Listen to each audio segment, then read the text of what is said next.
I want to do one last short video here addressing the question of whether the symbols on the $1 bill and on the Great Seal of the United States have a Freemasonic influence. I think it's pretty obvious that these symbols are there. We know that Benjamin Franklin was a Freemason, and I think it's highly likely that other members of the various committees were Freemasons as well. We don't really need to get into that. It's not really important. If the symbols are there, they're there. But if you read Wikipedia, Wikipedia will have you believing that this is highly in dispute. I don't know that it really is in dispute. I mean, it links to pages like this, which talks about anti-Masonry, and this is supposedly Freemasons clarifying the positions of Masons on this subject. But even when they do, even sites like this, which are clearly geared towards debunking conspiracy theorists, even sites like this seem to admit openly that the certain symbols and words are indicating leaning towards Freemasonry. But anyway, I found what I believe to be a page that's a bit more neutral, and there's plenty of these out there. It's just that Google tends to push higher in the algorithms sites that are more overtly debunking these quote-unquote conspiracy theories. But this one's pretty even and covers just about everything, so I'm going to use it as a source. But before I get into that, I want to once more address this, which was an early version of what eventually was the eagle that appeared in the seal of the United States and on the $1 bill. And as you can see, it doesn't really look like an eagle. It has a more elongated neck. The stars are not 5-pointed stars, they're 6-pointed stars, stars of David, which eventually evolves into 5-pointed stars, but are enclosed in a 6-pointed Star of David. And if you watched my last video, according to Manly P. Hall, this was actually a phoenix originally, a symbol of rebirth, and of course with much more occult connotations. Now, what I wanted to address was this business of Benjamin Franklin supposedly thinking this was a turkey initially, which the first time I heard that, I thought that sounded pretty humorous. Apparently, Manly P. Hall got this from a book published in the early 1900s, which covers the topic of the seal. Now, I just wanted to present my theory that if indeed Benjamin Franklin thought this was a turkey and thought that was great, I think that that's actually probably intentional disinformation to distract from the fact that Benjamin Franklin, being the most obvious Mason belonging to these committees, would probably be the first person to recognize that this is a phoenix and not a turkey and not an eagle. And who would want a turkey as a symbol? I mean, you know, an aversion for the color red, okay. I mean, it sounds like a joke.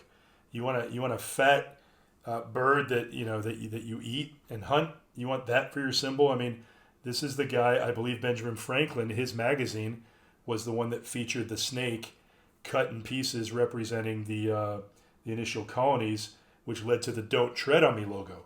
So it's hard for me to believe that the man is a Freemason and understands occult symbolism probably better than anyone else on these committees, would have an aversion to something that, a bird of prey like the eagle, the strength of the eagle. So this webpage is called Freemasons-freemasonry.com. It looks a bit old and out of date, but the information on it is actually really good. So this is according to W. Brother David Barrett of the Grand Lodge of the State of Israel. So let's take a look at the eagle first, the eagle seal. Pale waves of 13 pieces, argent and gulls, escutcheon on the breast of the American bald eagle displayed proper. Sorry, I don't use a lot of these words a lot, so I'm having a hard time pronouncing them. Holding in his dexter right talon an olive branch, and in his sinister or left a bundle of 13 arrows, all proper, and in his beak a scroll inscribed with the motto E pluribus unum, which I believe means from the many one. And the shield here, 1, 2, 3, 4, 5, 6, 7, 8, 9, 10, 11, 12, 13 stripes, which I guess is supposed to represent the 13 colonies. But what they never really add to that is that perhaps the number 13 in the 13 colonies was not an accident either. Maybe that was part of the same philosophical, symbolic, secret society plan, whatever that is. The Order of the Quest, or whatever Manly P. Hall calls it. 13 arrows in the left talon. In the right talon, a olive branch with 13 leaves. So we've got 13, 13, 13, 13 stars, which in the earlier version with the Phoenix drawing, these stars are actually hexagrams. They're 6-pointed stars. They've been reduced to 5, but yet they are still inside the shape of a hexagram. So that's kind of interesting. The point being that these numbers are not accidents. These are, at the very least, numerologists we're dealing with here. The eagle has 32 feathers on its right wing, the number of ordinary degrees in Scottish Rite Freemasonry. The main two types of Freemasonry in America at the time, and I don't know, probably up to today, is Scottish Rite and York Rite. And I forget the exact difference, but it has to do with the ways that the degrees are organized. So in the Scottish Rite, which is the one that Albert Pike was part of, we've got 32 feathers on the right wing. So here's the right wing here. If you're the eagle, this is your right wing. So from the eagle's point of view, 1, 2, 3, 4, 5, 6, 7, 8, 9, 10, 11, 12, 13, 14, 15, 16, 17, 18, 19, 20, 21, 22, 23, 24, 25, 26, 27, 28, 29, 30, 31, 32. Okay? The left wing has 33 feathers, corresponding to the 33rd degree of the same rite conferred for outstanding Masonic service. We discussed in the last video how Manly P. Hall was a 33rd degree Mason. And as far as the public knows, that's the highest degree someone can ascend to, although there's all sorts of rumors and whispers that one can ascend quite higher. But it's not a low degree. 33 is significant. The number 33 is significant, as is the number 3. 1, 2, 3, 4, 5, 6, 7, 8, 9, 10, 11, 12, 13, 14, 15. These are hard to see. 16, 17, 18, 19, 20, 21, 22, 23, 24, 25, 26, 8, 29, 30, 31, 32, 33. There we go. Okay, so more obvious Freemasonic correspondences. The tail feathers number 9, the number of degrees in chapter, council, and commandery of the York Rite.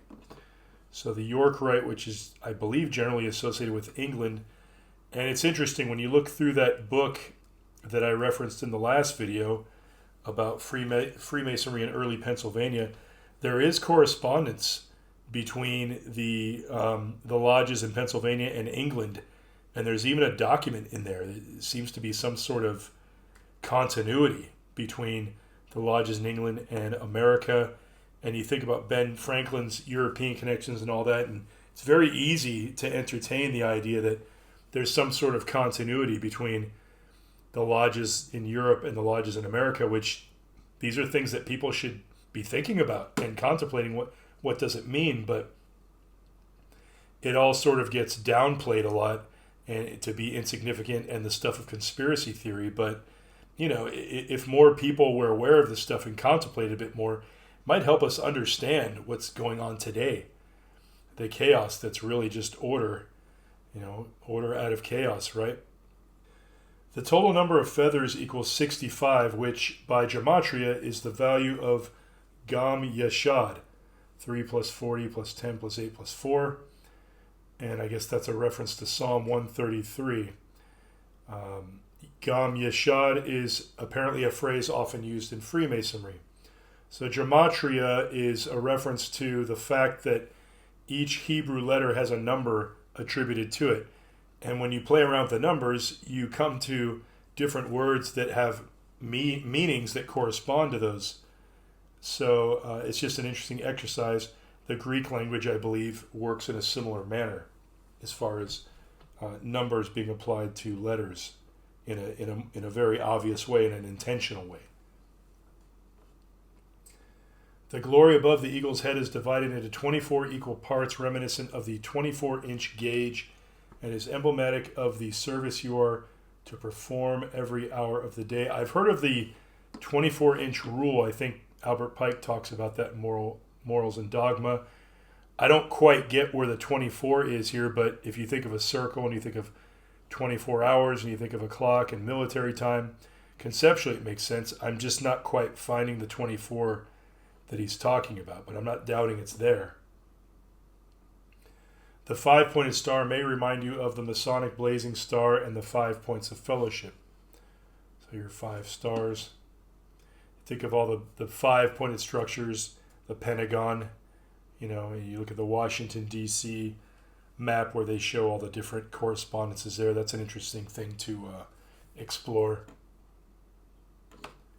So just a lot of 13s, and these letters actually add up to 13 as well. 1, 2, 3, 4, 5, 6, 7, 8, 9, 10, 11, 12, 13. So I don't think it's an accident that 13 keeps showing up so much. Question is why?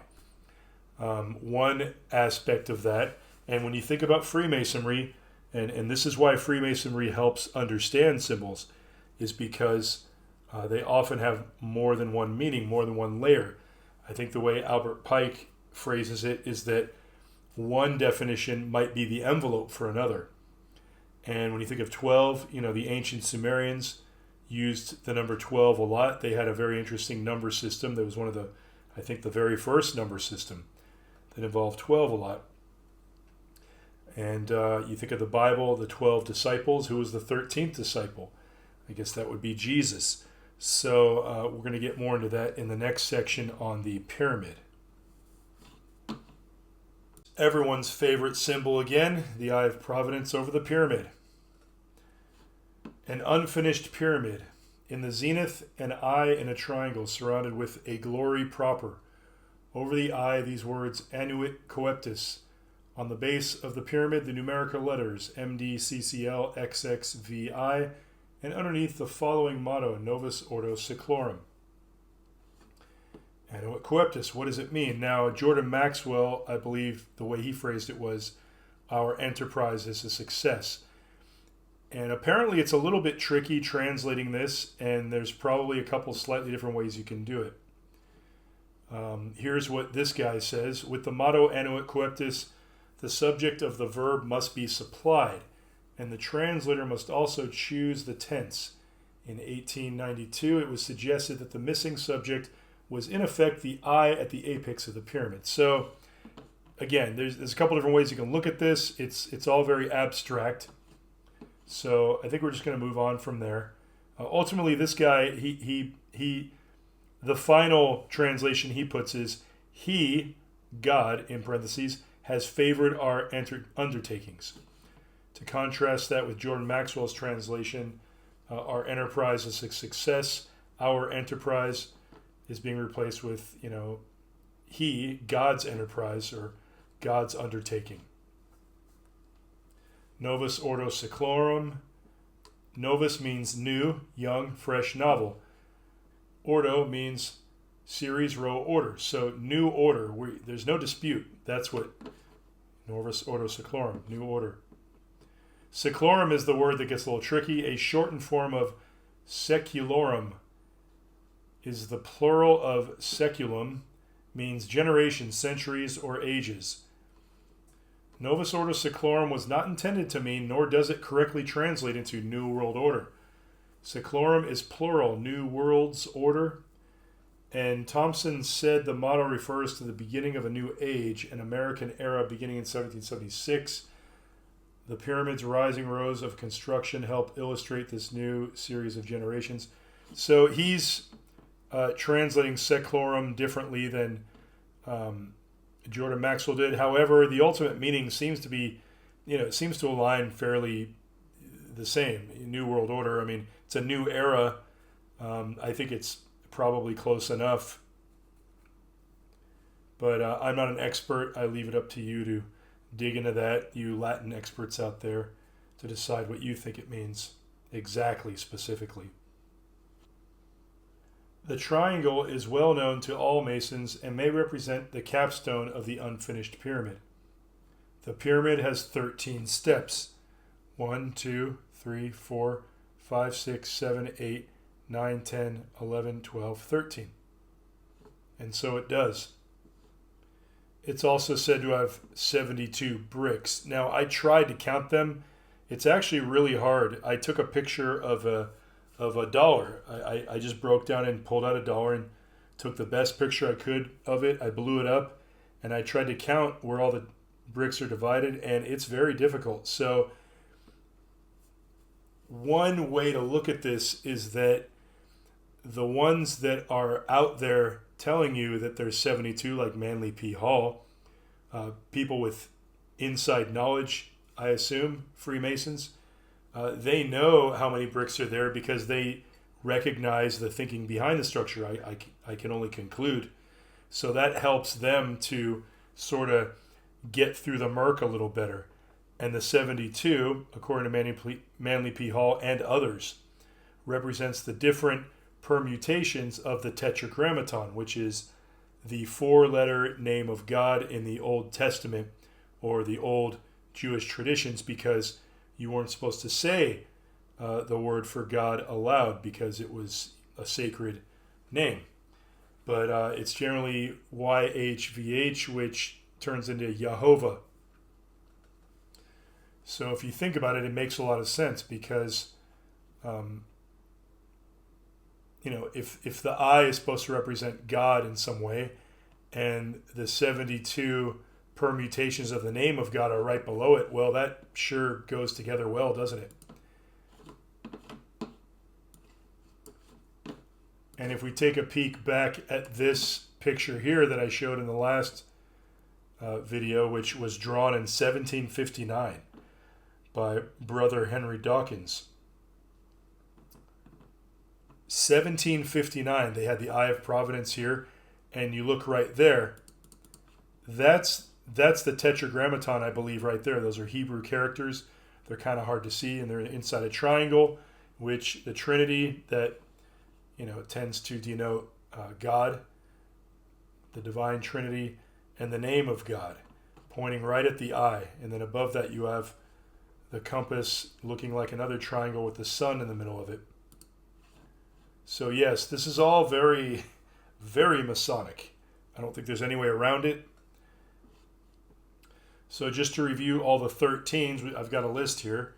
We have 13 original colonies, 13 signatories to the Declaration of Independence, 13 stripes on the flag, 13 letters in Latin over the pyramid, Annuit Coeptus, 13 stars above the eagle, 13 bars on the shield, 13 leaves on the olive branch, 13 arrows.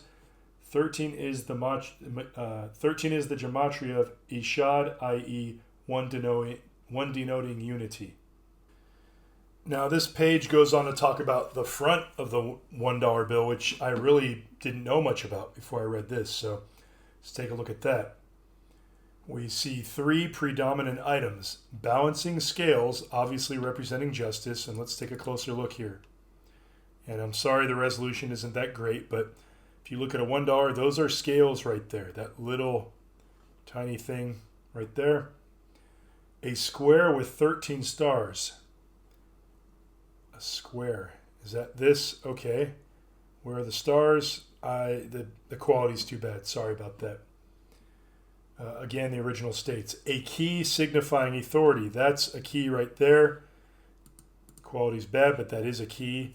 You think of a keystone, which is at the top of an arch, right? Below the capstone. So again, is this Masonic? Sure seems like it. However, let's look closer. It is not a square, it's a chevron.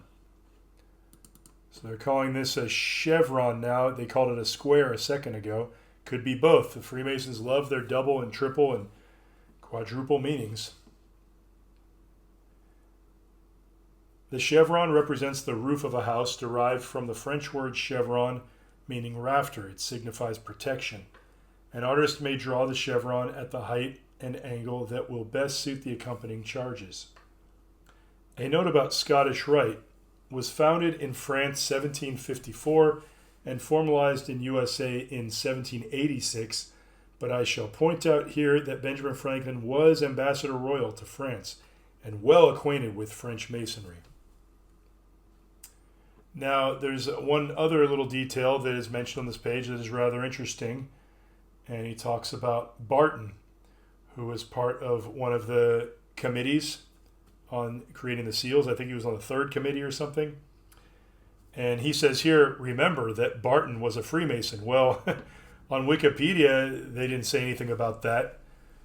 And when they do, when you see these anti-Mason websites or sites that are attempting to debunk anti-Masons, they use tricky wording. They'll say something like, none of the members of the final committee that were involved in the final design were Masons. Like, they'll wrap it all up in that weird way to sort of make it sound like Masons weren't involved.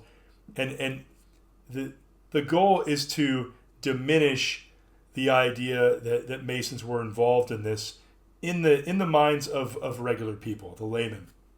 So my final conclusion is that yes, there's more than enough evidence to show that these symbols are indeed Masonically influenced, and that the founders of the country, George Washington was also a Mason, by the way, although he did, there's a quote out there of him criticizing the Freemasons.